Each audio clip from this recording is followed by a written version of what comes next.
Психологиялық тест. Экранға мұқият қарап, үш жануардың бірін таңдаңыз.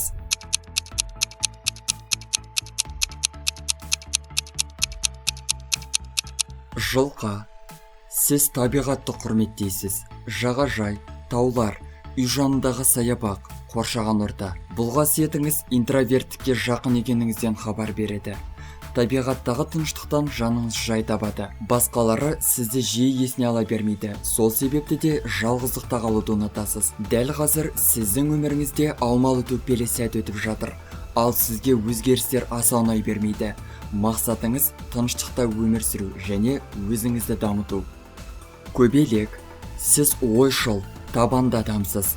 Кейде тым артық кетіп қаласыз. Бұл сізге мәселе туғызуы мүмкін. Басқалардың жетістікке, бақытқа жетуіне жол ашасыз. Ал достарыңыз сізге өзіңізге де уақыт табуыңыз керек екенін айтады. Бірер сәт үзіліс жасап, ішкі әлеміңізге үңіліңізде өзіңізді таныңыз. Бойыңыздағы біліміңізді пайдаға асыратын уақыт жетті. Мүмкіндіктер есік қаққанда оларды құшақ жая қарсы алыңыз. Өмірден алған сабақтарыңызды іске асырсаңыз, дегеніңізге міндетті түрде жетесіз. Қасқыр. Сіз мейірімді жансыз. Шытырман жайларға жаныңыз құмар.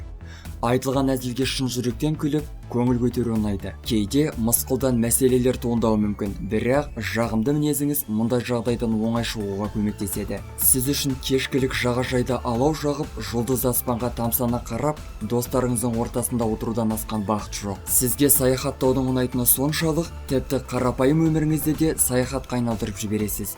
Сүйікті сөзіңіз қандай жағдай болса да өтіп кетеді. Құрметті көрермен, сіз қай жануарды таңдадыңыз? Пікір жазып қалдырыңыз.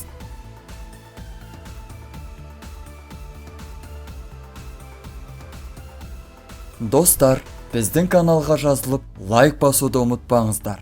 Келесі шығарылымдар тек қана сіздер үшін.